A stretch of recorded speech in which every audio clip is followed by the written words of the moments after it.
l'info continue jusqu'à 9h avec Nico Saliagas. 8h05 et David Doucan est là dans les Starting Blocks. Bonjour. Bonjour Nikos, bonjour à tous. À la une de l'actualité ce matin. Et tout d'un coup, l'horizon s'éclaircit pour Donald Trump. Le procureur Mueller n'a pas trouvé de preuve de collusion avec les Russes lors de l'élection de 2016. Chou blanc donc. Donald Trump est ravi, vous l'entendrez. Le deuxième procès Mera, le frère du terroriste, est jugé en appel à partir d'aujourd'hui pour complicité dans les tueries de Toulouse et de Montauban. Le témoignage de Latifa Ibn Ziaten dans ce journal. Football, les Bleus affrontent l'Islande ce soir au Stade de France. Match de qualification pour l'Euro 2020. Vous entendrez le sélectionneur Didier Deschamps dans cette édition.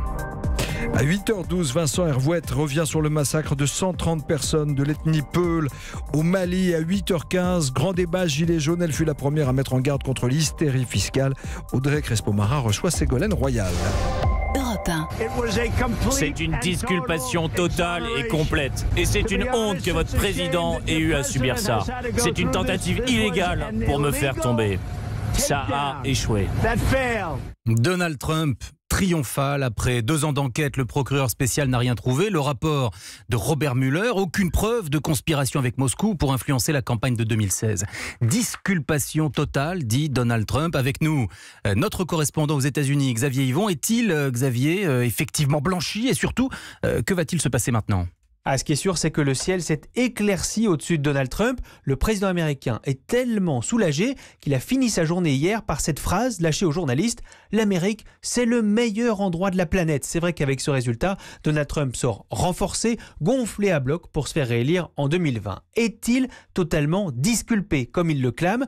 Pas si vite, disent les démocrates. Donald Trump reste peut-être coupable d'avoir fait obstruction à l'enquête. Le procureur Robert Mueller ne l'exclut pas, mais il n'a pas assez de preuves. Les démocrates réclament donc la publication de son enquête dans son intégralité, puisque pour l'instant, seul un résumé de 4 pages a été présenté par le ministre de la Justice, qui est lui-même nommé par le président. Il reste aussi d'autres enquêtes en cours contre Donald Trump au Congrès ou au tribunal de New York. Elles visent notamment ses affaires, mais on est désormais très loin de la procédure d'impeachment dont rêvait une partie des démocrates. Information et décryptage signé Xavier Yvon. Merci à vous, Xavier. Le président chinois en visite d'État en France, à Nice depuis hier, où il a dîné avec Emmanuel Macron. À Paris, aujourd'hui et demain, l'objectif du chef de l'État français est de persuader Xi Jinping de jouer selon les règles du multilatéralisme, en particulier dans le domaine commercial. Cela n'ira pas tout seul, puisque Pékin entend bien profiter des divisions européennes sur le sujet. Emmanuel Macron qui s'exprime aujourd'hui dans Nice Matin. Oui, avec un commentaire qui ne manquera pas d'entraîner de nombreuses réactions. Le président souhaite un prompt rétablissement et peut-être une forme de sagesse à la militante d'attaque grièvement blessée lors d'une manifestation. Manière de dire qu'elle n'aurait pas dû se trouver là, selon le président de la République, Emmanuel Macron. Il y a 7 ans, Mohamed Merah assassinait 7 personnes, dont 3 enfants d'une école juive. Les tueries de Toulouse et Montauban. Le djihadiste ayant été tué à l'époque lors de l'assaut, c'est son frère qui est devant la justice. Abdelkader Merah avait été condamné il y a 1 an pour association de malfaiteurs terroristes, mais la cour d'assises l'avait acquitté du chef de complicité. Inacceptable pour les familles des victimes, d'où le procès en appel qui commence aujourd'hui. Écoutez, la mère de l'un des militaires tués par Merah à Montauban, Latifa Ibn Ziaten, elle avait à l'époque été ulcérée par le comportement du prévenu. L'année dernière, je suis sortie, j'arrivais même plus à marcher tellement que j'étais déçue, choquée, parce que c'est beau de garder le silence et de nous regarder, mais on voudrait savoir ce qui s'est passé exactement, comment il a guidé son frère, de quelle manière il l'a aidé. Voilà, c'est très important. Quel souvenir vous gardez de lui, justement ? Le souvenir qui m'a beaucoup marqué, c'est quand il a dit « J'espère que mon petit frère sera au paradis ». Je trouvais ça d'indigne, soi-disant, quelqu'un qui connaît l'islam. On ne peut pas tuer cette personne et puis on dire on souhaitera qu'elle sera au paradis. Je ne pense pas. Ce n'est pas des mouches qui sont tombées, c'est des humains. C'est des adultes, c'est des enfants, c'est des pères.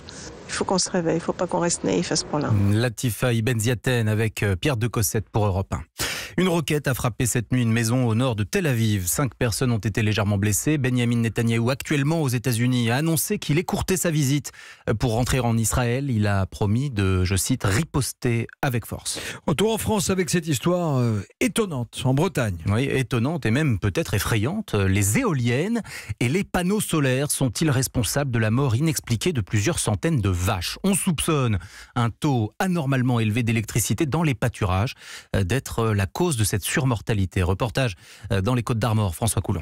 Chez Patrick Lenéchet, l'hécatombe a débuté au moment précis où une installation photovoltaïque a vu le jour à proximité de l'exploitation. Ils ont maigri, on a perdu 120 en 50. Ça ne s'explique pas, même les vétérinaires ne savent pas quoi faire. On a fait des tests avec les appareils, on trouve bien du courant continu qui arrive dans la terre. C'est un désespoir complet. Quand on voit toutes les bêtes mourir, c'est intenable. Des taux d'électricité de l'ordre de 1 volt ont été relevés dans le sol et dans l'eau de la ferme 3 fois plus que le seuil acceptable pour les bêtes. À 30 km de là, à Alinoeuk, mortalité encore plus massive chez Stéphane Lebréchec.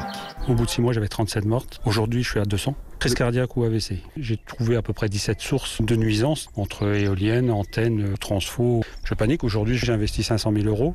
Je ne peux pas payer mes factures. La situation est dramatique. Je m'étais dit que cette semaine, c'était la dernière semaine que je vivais. Il y a des gens qui se sont foutus en l'air. Ils n'ont pas su pourquoi ça ne marchait pas à leur exploitation. Stéphane Lebréchec a porté plainte contre X. D'autres éleveurs de Bretagne et des Pays de la Loire font état de pertes conséquentes, notamment près d'éoliennes. À Alinoeuk, François Coulon, Europe 1. La suite du journal avec David Decamp et ce nouvel épisode dans le feuilleton du Brexit. Oui, le peuple pro-européen est-il en train de se réveiller au Royaume-Uni? L'image des rues de Londres envahies d'une marée humaine, plus d'1 million de manifestants ce week-end. Et puis, il y a cette pétition sur le site du Parlement britannique. Elle demande au gouvernement de renoncer au Brexit. 5 millions de personnes l'ont signée en à peine 5 jours. Chanel Petit. On n'a jamais connu une pétition si populaire sur le site du Parlement britannique. 1 million de signatures la première journée, 2 millions le lendemain, 5 au bout de 4 jours. Engouement tel que le site du Parlement s'est retrouvé hors service. Le signe d'un rejet en masse du Brexit, selon Simon Thompson du mouvement pro-européen People's Vote. Les gens se sont rendus compte de ce que c'est que le Brexit. Ils voient que les promesses de 2016 ne peuvent pas être tenues. Ils sont frustrés et en colère et ils se disent maintenant « je ne peux faire aucun projet ». Assez, c'est ridicule. Le gouvernement s'est engagé à répondre à cette pétition. Une avancée, se réjouit David Hardman, membre d'un groupe pro-européen. Cela garantit que le gouvernement débattra du sujet. Le gouvernement a très peur du peuple et il a besoin de se rendre compte que les Britanniques se retourneront contre lui s'il valide ce Brexit. Symbole de la tension qui règne dans le pays, la créatrice de la pétition a été menacée de mort sur les réseaux sociaux. Elle a supprimé son compte Facebook. Chanel Petit pour Europe 1. La loi santé sera adoptée demain à l'Assemblée nationale. Et oui, zoomons sur un aspect méconnu de cette réforme, le volet numérique, avec notamment, d'ici quelques années, la disparition des ordonnances en papier. Mélanie Gomez.